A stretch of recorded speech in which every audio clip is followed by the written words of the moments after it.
Today we're going to do some demo flights out of Opelika. Before we head to the airport to meet the customers, we have some pre-flight planning to do. And Chris and I are going to sit down and talk about the flights before we head down to the airport.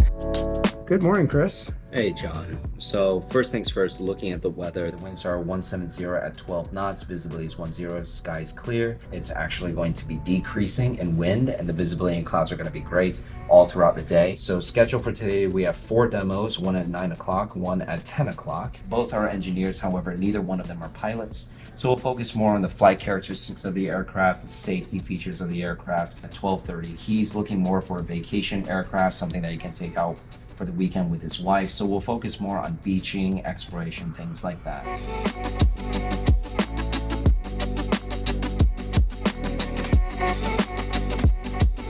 Since you are going to go through your pilot training, let's talk a little bit about stalls and what they are. Since stall spin specifically is the #1 reason for an accident in general aviation, or really any form of aviation. So with the stall spin resistance, what we have here is that even in a full stall, we still have pitch authority, which allows us, of course, to control where the nose is. And then we also have roll authority. And the roll authority is the absolute key in actually being able to prevent a spin.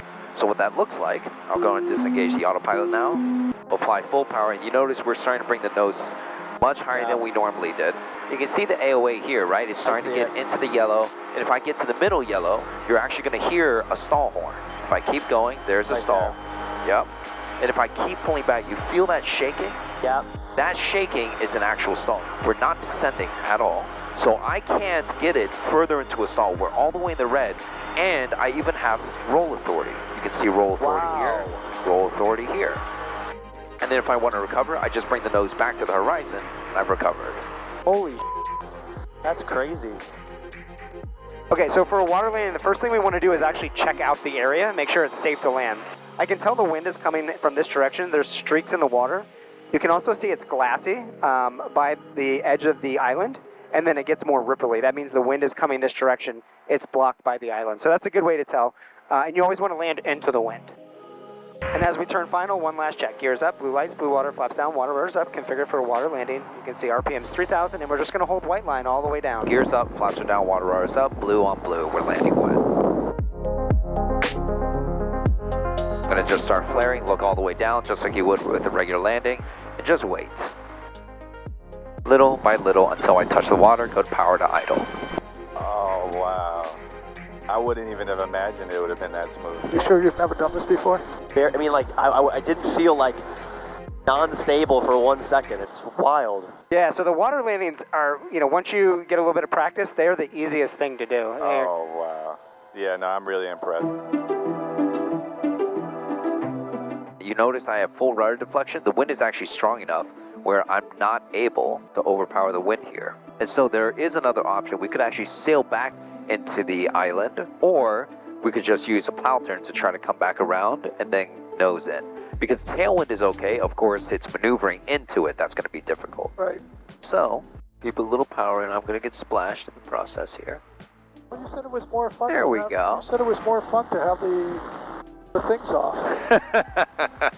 It is more fun. If you had turned the other way, I would have gotten wet. That's why I turned this way. Oh, okay. Got it. Oh, look at that. And we're in. Now master's coming up.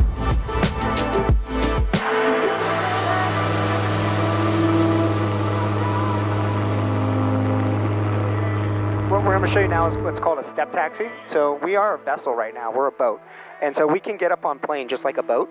And that'll get us, from here to the other side of the bay without getting airborne. And we can do that very quickly. We're going to do it at about 25 knots. And of course, if we wanted to keep it like a jet ski, Yeah. we can have, Wow, the control. yeah, we can have a lot of fun with this thing. Oh my God, I love this. So you see, just use your rudders, use the ailerons to protect the sea wings. But the fun thing is that you can also take off in a turn. So we're going to go full power. And when she's there, she just likes to pop right out of the water. So flaps down. I do see that obstacle there. There's a turn. Wow, dude. Wow. That's so smooth. It's so funny. Literally, like, I'm not even kidding, my whole life, since I was like 3 or 4, I've wanted to get my pilot's license. This was the vision, like just a small plane that I could go anywhere, land in the water. This is exactly what I've been looking for.